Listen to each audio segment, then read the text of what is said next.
Muy buenas tardes, nos encontramos acá desde el Colegio San Francisco Javier de Puerto Montt. Saludamos a nuestra comunidad educativa y a todo el público que nos acompaña en este espacio que hemos creado para poder conectarnos con la comunidad, poder poner temas sobre la mesa que son importantes de conversar y a la luz de profesionales que están vinculados con nuestra comunidad, que nos pueden ir dando algunos elementos para ir profundizando sobre estos temas. Y es por eso que hoy día nos acompaña nuestro apoderado de tercero básico y gastroenterólogo Rodrigo Mancilla. Muchas gracias por acompañarnos en este espacio.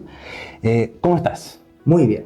¿Motivado para esta conversación? Así es, estamos muy contentos de dar inicio a nuestros webinars y feliz de poder hacer difusión en salud y aclarar también dudas que tenga toda la comunidad educativa y todo nuestro colegio para que prevengamos nuestras enfermedades que están tan activas.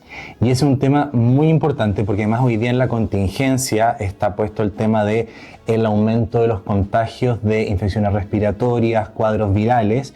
Entonces, para iniciar la conversación, si tú nos puedes poner en contexto qué es lo que hoy día se está viendo en el sistema de salud que está pasando con el tema del aumento de los contagios de distintos tipos de virus. Sí, hoy por hoy la mayor afección de virus, principalmente respiratorios, en nuestra ciudad se está llevando a cabo en los servicios de urgencia en población pediátrica, infantil, muy pequeños, desde neonatos hasta las personas que se comprometen dentro de nuestra comunidad. Vemos preescolares, vemos escolares, vemos adolescentes en que el foco es principalmente respiratorio a través de virus influenza y otros tipos de virus respiratorios como parainfluenza, metapneumovirus, pero también vemos afecciones gastrointestinales, principalmente también virales y muy contagiosas, asociados a esta mayor exposición de virus respiratorios y gastrointestinales. ¿Y dónde ven los profesionales hoy día que están los principales focos de contagio o los medios por los cuales se producen más los contagios hoy día? Bueno, tenemos que contar por un lado de virus respiratorios que son altamente contagiosos, como por ejemplo el virus influenza, y también virus gastrointestinales que son altamente contagiosos como el rotavirus o el norovirus, que son dentro de los más frecuentes que tenemos hoy. En ambos tipos de contagio tenemos una cadena común en que se da hacinamiento en las familias, que se da poco lavado de manos, poca higienización también de los niños y de las familias, y a su vez mecanismos de contagio directos entre familiares en que vemos afección no solamente de los niños, también de grupos familiares, tanto de afecciones respiratorias virales como de infecciones gastrointestinales. Pero en general es una infección que se produce dentro de una comunidad, dentro de un techo familiar, y que afecta no solamente a un individuo, o un niño o una niña en este caso, sino que también a otros grupos integrantes de la misma familia. ¿Y cuáles son hoy día los riesgos de una afección mal cuidada? Como a qué es lo que nos exponemos frente a situaciones donde no nos ocupamos tanto de poner atención en ciertos síntomas, ¿a qué nos podemos ver expuestos? Vamos a dividir esto en infecciones respiratorias e infecciones gastrointestinales. En cuanto a infecciones respiratorias, lo más común, por ejemplo, una influenza, es que en el 90-95% de los casos son infecciones leves, pero que cursan con síntomas de fiebre alta, que cursan con deshidratación en estos pacientes por respiración aumentada. Y aquí donde nosotros tenemos que poner el énfasis en que cuidemos a los niños, a las niñas, de que si vemos que la fiebre no es manejada con los analgésicos que usualmente usamos en la casa, si es que la fiebre es sostenida más de 2 o 3 días, si es que vemos de que hay compromiso respiratorio, que los labios se ponen azules o que definitivamente está respirando con mucha dificultad, allí deberíamos acercarnos a un servicio de urgencia para prevenir que esto se complique con neumonias, que son también virales, e infecciones respiratorias, que es el mayor compromiso de estos pacientes. Eso es muy escaso, eso pasa en muy pocos pacientes, pero tenemos que poner el énfasis en que veamos al niño o a la niña con estos signos de dificultad respiratoria, en que se pongan labios azules, que se pongan muy decaídos, que no respondan a los analgésicos que tenemos en casa, y allí podemos asistir a un servicio de urgencia para descartar esta primera información. ¿Y con los gastrointestinales qué? Y en cuanto a los gastrointestinales, lo que más tenemos que chequear es la deshidratación asociada a los gastrointestinales. Esta deshidratación, que es mucho menos sensitiva que la parte respiratoria, tenemos que ver en los niños o en las niñas, especialmente los más pequeños, los que estén en playgroup o prekinder, en que los niños tengan un desgano, de que no hagan sus actividades cotidianas, de que no les guste jugar, de que pierdan esa energía diaria, si es que lo estamos hidratando bien por una parte, porque en la prevención y el manejo agudo de las infecciones gastrointestinales la hidratación es el punto fundamental. Debemos darle ingesta de líquidos a los niños regularmente, en pequeñas cantidades, pero durante todo el día para evitar la deshidratación. La deshidratación se da con pulso en disminución, con mucosas, si uno le ve la lengüita demasiado seca, y a su vez un desgano del niño o de la niña en hacer las actividades que siempre hace. Son signos muy sutiles, pero que si no mejoramos la hidratación en casa, podemos llegar a la deshidratación, y ahí la única forma de revertirlo es con sueros endovenosos, entonces también debemos ir a un servicio de urgencia. ¿Y cuáles son los pasos previos para poder ir cultivando en la casa los hábitos de cuidado para llegar al punto de la prevención? Esto siempre comienza en la casa con un caso que se llama índice. Hay un niño, una niña o un familiar que está enfermo con estos síntomas, tanto respiratorios como gastrointestinales, y aquí debemos prevenir que el resto del grupo familiar se enferme por una parte.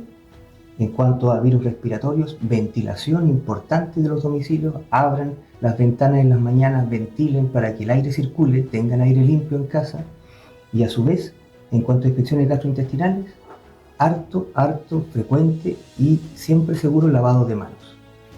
Pero un lavado de manos que sea también cuidadoso, enseñarle a los niños que el lavado de manos dure más allá de 20 segundos, porque los virus gastrointestinales se colocan dentro o entre medio de los dedos. Entonces el lavado de manos rápido de 5 o 10 segundos en el agua pasa por un lado y por el dorso de la mano, eso no sirve.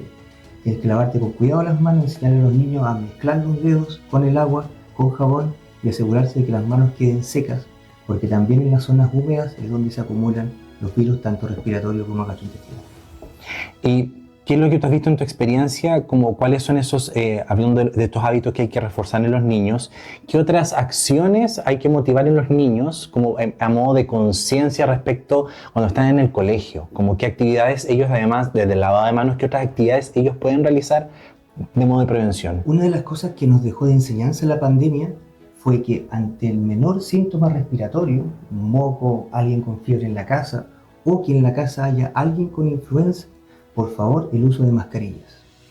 El uso de mascarillas previene la infección de diseminación de los virus, o sea, podemos evitar con la mascarilla infectar a otros compañeros, y a su vez previene la infección, si es que yo no estoy enfermo, de otros compañeros que estén incubando virus respiratorios o gastrointestinales en el colegio. Entonces, para las familias, especialmente para niños menores, si es que vemos focos, que lo vemos en prebásica y en básica actualmente, que hay focos respiratorios y gastrointestinales, por favor, la asistencia al colegio con mascarilla para los niños, porque eso nos protege a nosotros y también protege a los compañeros. ¿Y cuáles son esos factores, esos signos como límite, por decirlo de alguna forma, a lo que las familias deben estar atentos, como hasta qué punto llega la familia para decir, oye, ahora debo ir al médico sí o sí?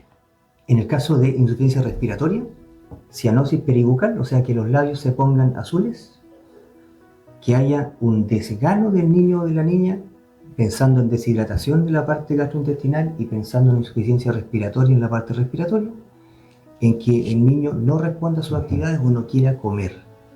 Cuando eso pasa, las infecciones virales, uno tiene un desánimo de la alimentación las primeras 12 horas, el primer día, pero generalmente los niños uno ve que mantienen su energía, que mantienen sus actividades a pesar de tener 39, 40 grados de temperatura. Es un niño que se ve bien.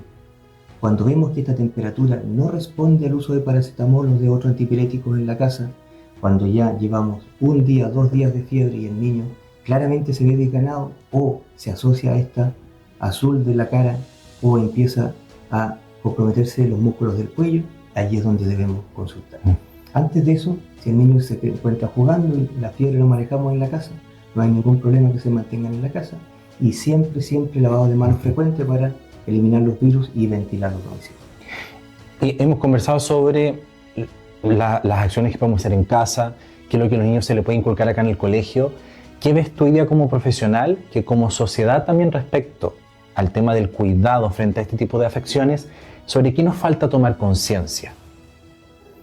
Yo creo que hoy por hoy, no solamente en el tema sanitario, tenemos que crear conciencia de que somos una comunidad, que vivimos dentro de un colegio, de una ciudad, y que también todo lo que nos pase también afecta al compañero, a la compañera, a la vecina o al vecino. Y eso en temas sanitarios también se aplica.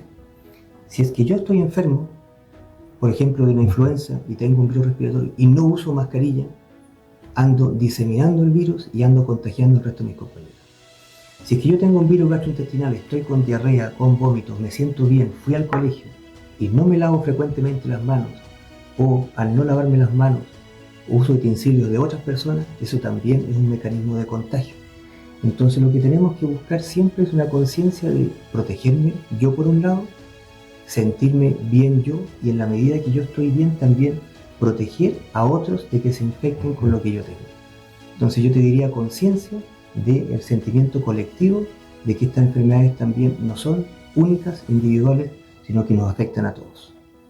Muchas gracias, Rodrigo. No sé si desde tu parte como profesional también quieres aprovechar el espacio para poder transmitir algunas ideas fuerza como consejos prácticos en vista de esta contingencia que estamos teniendo en términos de salud, pero para la comunidad y quienes nos están acompañando. Yo creo que deberíamos hacer un pequeño decálogo de infecciones respiratorias, siempre mascarilla, ventilar muy bien los domicilios, y en el caso gastrointestinal, lavado frecuente de manos, enseñarle a los niños a lavarse bien las manos y manejar también el aseo de utensilios en la casa y evitar los contagios de contaminaciones cruzadas. Muchas gracias, Rodrigo. Gracias y dar gracias por este espacio que comenzamos. Y la idea es seguir, como mencionaba Rodrigo, seguir poniendo esta conciencia respecto al cuidado comunitario, ser consciente que convivimos con otros y en la medida que todos nos ocupemos de reforzar esas medidas de cuidado, podemos cuidarnos entre todos y todas. Así que agradecerles por este espacio y nos encontramos en el próximo webinar desde el Colegio San Javier de Puerto Montt.